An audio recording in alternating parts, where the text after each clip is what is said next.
श्री स्वामी समर्थ. दीप अमावस्या म्हणजेच आषाढ अमावस्या या दिवशी दीप प्रज्वलन केले जाते, दीपपूजन केले जाते. परंतु दीपपूजन करताना एक चूक ही आपल्याला अजिबात करायची नाही. 99% लोकांना या गोष्टी माहीत नसतात आणि न कळतपणे आपल्याकडून ही चूक होत असते. दीप अमावस्येच्या दिवशी दिव्यांचे पूजन केल्यामुळे, दिव्यातील देवतत्वाचे पूजन झाल्यामुळे त्यातील दैवत्व कार्यरत होऊन ते वर्षभर जागृत राहते आणि आपल्याला दीपदेवतेचे आशीर्वाद प्राप्त होत असतात. दीप अमावस्या म्हणजेच आषाढ अमावस्या आणि या दिवशी भगवान शंकर, पार्वती, गणपती, कार्तिकेय यांची पूजा केली जाते. याचप्रमाणे या दिवशी आपल्या घरातील सर्व दिवे असतील, निरंजन, समया, लामण दिवे, तर हे सर्व घासून पुसून लक्क स्वच्छ करून त्यांची सुद्धा पूजा केली जाते आणि या दिवशी दिव्यांनी ओवाळले जाते. त्याचप्रमाणे देवांना दिव्यांनी ओवाळले जाते आणि आपल्या घरातील मुलांना सुद्धा दिव्यांनी ओवाळले जाते. दीप अमावस्या ही अत्यंत महत्त्वाची अमावस्या आहे. या दिवशी पवित्र नदीमध्ये स्नान करण्याचे सुद्धा विशेष महत्त्व आहे. त्याचप्रमाणे पितरांना सुद्धा हा दिवस समर्पित आहे. शिवभक्त या दिवशी शिवांची पूजा करत असतात. त्याचप्रमाणे या दिवशी ज्या महिला आहेत तर त्या पिंपळाची पूजा करतात आणि पिंपळाच्या झाडाला 108 प्रदक्षिणा घालतात. त्याचप्रमाणे तुळशीला सुद्धा 108 प्रदक्षिणा घातल्या जातात. गरुड पुराणानुसार जे लोक आषाढ अमावस्येचे व्रत करतात, म्हणजेच दीप अमावस्येचे व्रत करतात, पूजा करतात, या दिवशी दानधर्म करतात, ते सर्व दोषातून आणि पापातून मुक्त होतात. या दिवशी आपण जर उपवास केला तर आपल्या पूर्वजांच्या आत्म्याला सुद्धा शांती मिळत असते. त्याचप्रमाणे या दिवशी आपण जेव्हा दीपपूजन करत असतो तर त्यानंतर आपल्याला एक चूक जी आहे तर ती अजिबात करायची नाही. ही चूक कोणती हे सुद्धा आपण पाहणार आहोत, पण त्या अगोदर थोडक्यात दीपपूजन कसे करावे तर हे आपण पाहूया.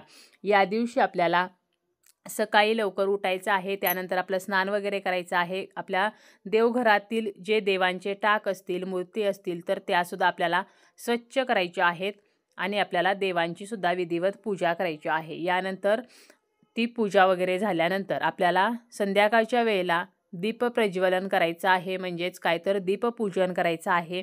आणि यासाठी आपल्याला आपल्या घरातील जे काही दिवे असतील, आपण जे वापरतो, जे वापरत नाही, तर असे सर्व दिवे, देवघरातील दिवे असतील, त्याचप्रमाणे आपण तुळशीजवळ दिवा लावतो, मुख्य दारामध्ये दिवा लावतो किंवा आपण जे ठेवून दिलेले दिवे आहेत तर ते सर्व दिवे आपल्याला स्वच्छ करायचे आहेत. आणि आपल्या देवघराजवळ किंवा देवघराच्या समोर आपल्याला एक पाट मांडायचा आहे किंवा चौरंग मांडायचा आहे. त्यावरती एक लाल रंगाचं वस्त्र अंतरायचं आहे. त्या पाटाभोवती छान अशी रांगोळी काढायची आहे आणि आपल्याला आपण जे स्वच्छ केलेले दिवे आहेत तर ते सर्व दिवे या पाटावरती ठेवायचे आहेत. आणि या दिवशी आपल्याला विषम संख्येमध्ये दिवे प्रज्वलित करायचे आहेत, म्हणजे आपण 5 दिवे, 11 दिवे, 21 दिवे, तर असे दिवे प्रज्वलित करायचे आहेत.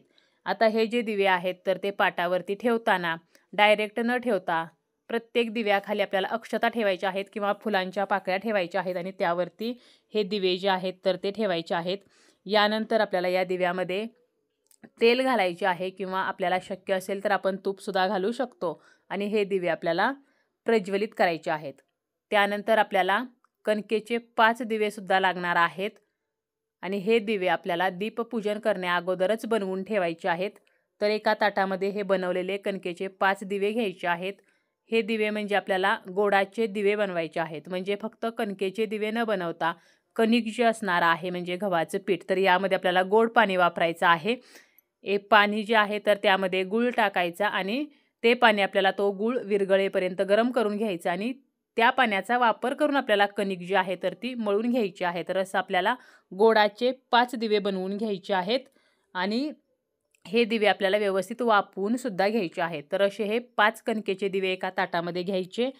त्यामध्ये आपल्याला तुपाचा वापर करायचा आहे आणि फुलवातींचा वापर करायचा आहे आणि आपल्याला हे दिवेसुद्धा प्रज्वलित करून घ्यायचं आहे. त्यानंतर आपण जे पाटावरती दिवे ठेवलेले आहेत तर ह्या दिव्यांना आपल्याला हळदी, कुंकू, अक्षता, फूल, त्याचप्रमाणे आघाडा, दुर्वा ह्या ज्या पत्री आहेत तर त्या अर्पण करायच्या आहेत.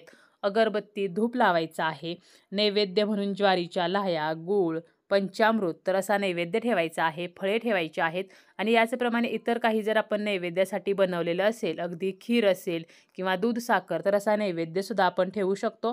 परंतु ज्वारीच्या लाह्या, गूळ आणि पंचामृत या नैवेद्याचा या दिवशी मान आहे.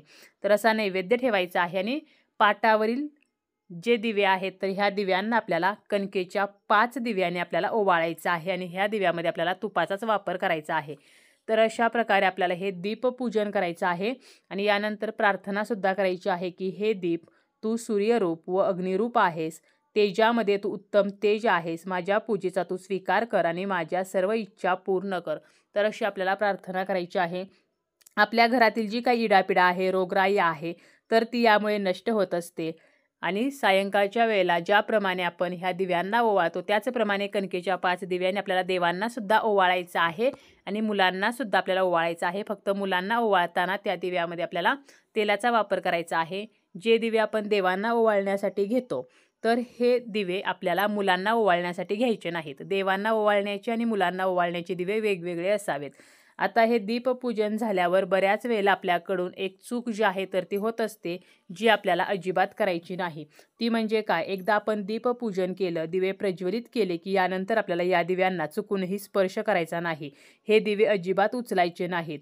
बऱ्याच वेळेला काय होतं की आपण दिवा प्रज्वलित करतो आणि त्यानंतर त्याला स्पर्श करतो किंवा इकडून तिकडे उचलून ठेवतो, परंतु असं आपल्याला चुकूनही करायचं नाही. कारण जेव्हा दिवा प्रज्वलित असतो, तेवत असतो, त्यावेळेला त्याभोवती सकारात्मकतेचे वलय निर्माण होत असते आणि जर आपण अशामध्ये स्पर्श केला तर ते वलय भंग पावते. यामुळे अग्निदेवता नाराज होते. आपला स्पर्श दिव्याला झाल्यामुळे अग्निदेवतेचा अपमान होतो आणि चुकून जर आपल्याकडून स्पर्श झालाच तर आपल्याला हात जोडून अग्निदेवतेची माफीसुद्धा मागायची आहे. त्यामुळे अगोदरच आपल्याला दिवे जे आहेत तर ते व्यवस्थित मांडून घ्यायचे आहेत. एकदा ते प्रज्वलित केले की त्यानंतर मात्र आपल्याला या दिव्यांना स्पर्श करायचा नाही. दुसऱ्याच दिवशी आपल्याला हे दिवे जे आहेत तर ते उचलायचे आहेत.